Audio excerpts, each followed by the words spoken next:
Hi guys.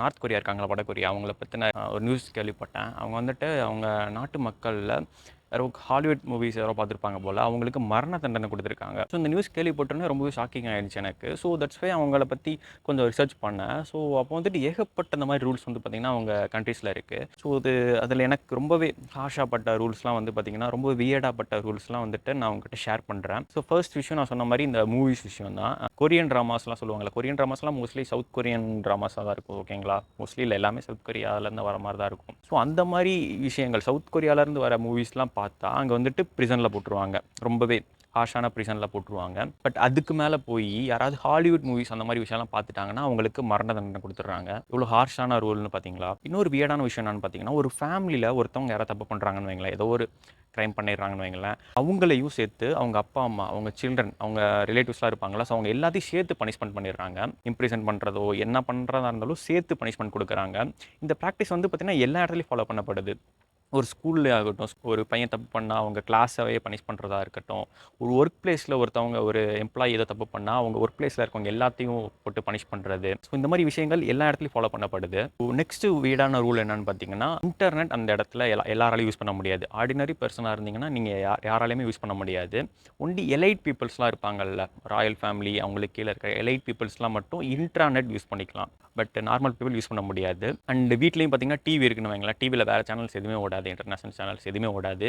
அங்கே கிம் ஃபேமிலின்னு இருப்பாங்களா, கிம் அந்த அவர் இருப்பார்ல, ஸோ அவங்க ஃபேமிலி பற்றின ஏதாவது நியூஸோ அவங்கள பற்றின ப்ரைஸ் பண்ணி பாடுற பாடல்கள், ஸோ அந்த மாதிரி தான் பார்த்திங்கன்னா அவங்க டிவியில் ஓடிட்டே இருக்கும். ஸோ அதான் பார்த்திங்கன்னா மக்கள் பார்க்கணும். அவங்க வீட்லேயும் பார்த்திங்கன்னா ஏதாவது போர்ட்ரேட்ஸ், அதாவது ஃபோட்டோலாம் மாட்டுவாங்கல்ல, ஸோ அது கூட கண்டிப்பாக அந்த கிம் ஃபேமிலியில் இருக்கவங்க ஃபோட்டோஸ் மாதிரி வந்து வீட்டில் மாட்டியிருக்கணும். அவங்கள காட் மாதிரி அவங்க வந்துட்டு பார்க்கணுன்ற மாதிரி சொல்கிறாங்க. ஸோ இன்னொரு வியர்டான ரூல் என்ன பார்த்தீங்கன்னா, ஒருத்தவங்க வீட்டில் வந்துட்டு ஏதாவது ஃபயராவோ ஏதோ ஒரு ஆக்சிடென்ட் ஆகுதுன்னு வைங்களேன், ஸோ அந்த டயத்தில் அந்த ஃபோட்டோவை முடிஞ்ச அளவுக்கு பாதுகாக்கணுன்ற மாதிரி சொல்கிறாங்க. சப்போஸ் ஒரு ஃபயர் ஆக்சிடென்ட் ஆகுதுன்னு வைங்களேன் ஒரு வீட்டில், அந்த ஃபோட்டோ வந்துட்டு எரிஞ்சு போயிருந்துச்சுன்னு வைங்களேன், ஸோ அந்த வீட்டில் எதுக்கு இதை சரியாக நீங்கள் பாதுகாக்கலை, அந்த ஃபோட்டோ எரிஞ்சிருச்சுலன்னு சொல்லிட்டு அந்த வீட்டில் பாதிக்கப்பட்டிருப்பாங்களா அவங்களுக்கு பனிஷ்மெண்ட் கொடுக்குறது. ஸோ இந்த மாதிரி கேவலமான ரூல்ஸ்லாம் வந்து பார்த்திங்கன்னா அங்கே வச்சுருக்காங்க. அப்புறம் முக்கியமான விஷயம் என்னென்னு பார்த்தீங்கன்னா, நீங்கள் அங்கே ஒரு ஒரு யங்ஸ்டராக இருக்கீங்கன்னா நீங்கள் உங்கள் கரியரை நீங்கள் சூஸ் பண்ண முடியாது. உங்கள் கவர்மெண்ட் தான் சூஸ் பண்ணணும், உங்களை ரூல் பண்ணுறவங்க தான் சூஸ் பண்ணுவாங்க. அந்த கிம் ஃபேமிலி இருக்காங்களா அவங்க தான் சூஸ் பண்ணுவாங்க. அதையும் எப்படின்னா உங்கள் ஃபேமிலி பேக்ரவுண்டை பார்ப்பாங்க. உங்கள் ஃபேமிலி பேக்ரவுண்ட் எப்படி அந்த ராயல் ஃபேமிலிக்கு லாயலாக இருந்திருக்காங்களா, எப்படி சேவை பண்ணுறாங்க, ஸோ அதை பேஸ் பண்ணி தான் பார்த்தீங்கன்னா உங்களுக்கு ஒரு ஒர்க் அசைன் பண்ணுவாங்க. ஸோ இந்த மாதிரி விஷயங்கள்லாம் கூட அங்கே நார்மலாக போய்கிட்டு இருக்கு. ஸோ இவ்வளோ பண்ணுறாங்க, ஊரை விட்டு வேறு ஊருக்காக போயிடலான்னு பார்த்தா வெளியூருக்கு போக முடியாது. வெளியூர் போக ட்ரை பண்ணாலோ எஸ்கேப் பண்ண ட்ரை பண்ணாலோ அவங்களுக்கு மரண தண்டனை கொடுத்துருவாங்க. ஈவன் அவங்க கண்ட்ரிக்குள்ளேயே, வடகொரியா இருக்காங்கல்ல, அவங்க கண்ட்ரிக்குள்ளேயே எங்கேயாவது ஷிஃப்ட் ஆகிறதுனா கூட அவங்க கவர்மெண்ட்டை ப்ராப்பர் பெர்மிஷன் வாங்கி தான் வந்து பார்த்திங்கன்னா ஷிஃப்ட் ஆகணும்.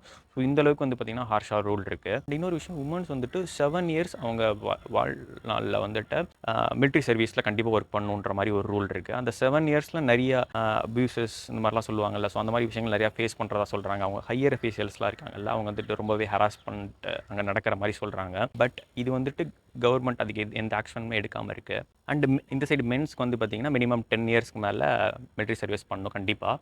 இவ்வளோ ரூல்ஸ் சொல்கிறேன்ல கைஸ், அந்த கண்ட்ரி பெஸ்ட்டாக பெர்ஃபார்ம் பண்ணிகிட்டு இருக்கோன்னு நினைக்கிறீங்களா? இல்லை, உலகத்தோட ஒன் ஆஃப் த பூரஸ்ட் கண்ட்ரீஸ்லாம் இருக்குல்ல, அதில் வடகொரியா இருக்குது. ஏன்னா நம்ம எல்லாருமே டெக்னிக்கலாகவும் இன்டர்நெட் வைஸ்லையும் எல்லாமே அட்வான்ஸ்டாக இருக்கும். அவங்க பீப்புள்ஸ்லாம் வந்து சோஷியல் மீடியா கூட யூஸ் பண்ணுறது இல்லை, எந்த ஒரு டெக்னிக்கல் அட்வான்ஸ்மெண்ட்டோ இல்லை. ஓகேங்களா, ஸோ அப்படின்றப்ப ரொம்ப வருஷம் பின்னாடி இருக்காங்க அவங்க.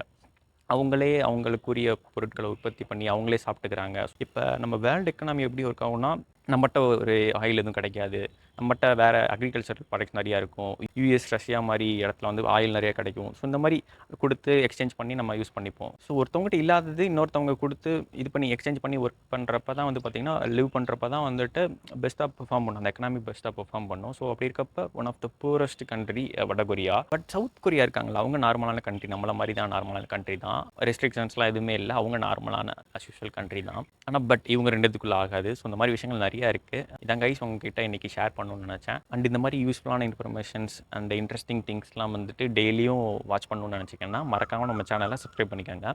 நாளைக்கு நம்ம இன்னொரு வீடியோவில் மீட் பண்ணலாம். தேங்க்யூ.